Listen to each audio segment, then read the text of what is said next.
And now I think you've grown in your faith and you're considering ordination. You're training for ordination. I'm training for ordination. So tell us a little bit about that. I'm a term in. Term in, yeah. So, term in. So tell us a bit about that journey.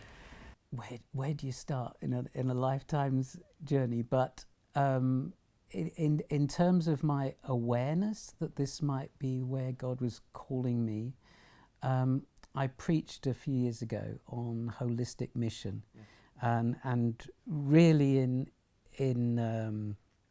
on the subject of conservation and environmental awareness and our part in creation, our part in environment, and Bishop John got to read my sermon and said, "You should preach more often." Yeah. I thought, "Oh, wow!" And so I asked our vicar, Tim Stead, about a license to preach, and he said, "Well, actually, I think you should be thinking of ministry." I said, "Oh, really? Oh, okay." So we started to explore lay ministry, and I got as far as putting the papers in, actually applying for training as a licensed lay minister, LLM.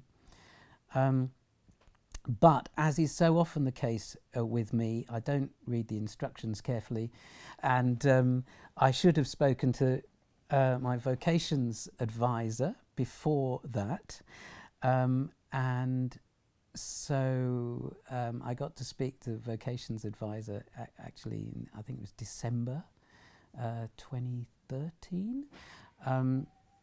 Maggie Thorne, who said, "So why lay ministry and not ordained?"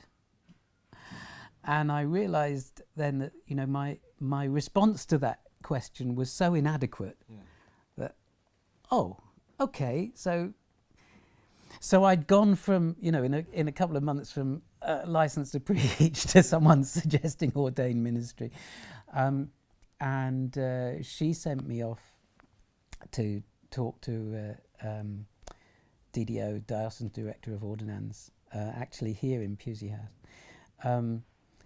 and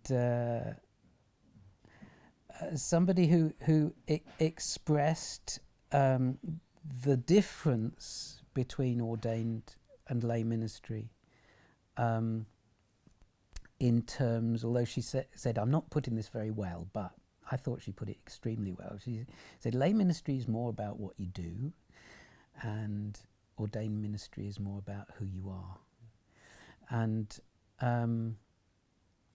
that resonated very strongly with my own questions about why have I been brought on this extraordinary journey? For whose benefit am I getting so interested in these things? Because it's not for my salvation, because I have that by grace. So for whose? And she ran through the 9 criteria for ordination, and I sort of ticked them off in my head, and I thought, goodness, I don't think I've ever ticked 9 boxes out of 9. So that set me on that course. So then you're on this discernment process, and I feel that this discernment's been over a much longer period. Went for a Bishop's Advisory Panel back in June, upshot of which is that I'm now training for ordained ministry at Cuddesdon.